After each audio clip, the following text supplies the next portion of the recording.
একজন ছিল তো দেখলাম বাইক করছে ড্রাইভার রাত্রে তেন উপরে নামায় রাখে রাত্রে নামায় রাখে তারপর গাড়ি খালি গাড়ি মানুষ নাই গাড়িতে মানুষ নাই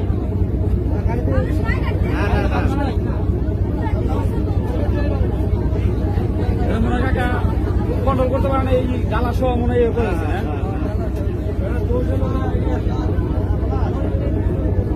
ড্রাইভার আর হেল্পার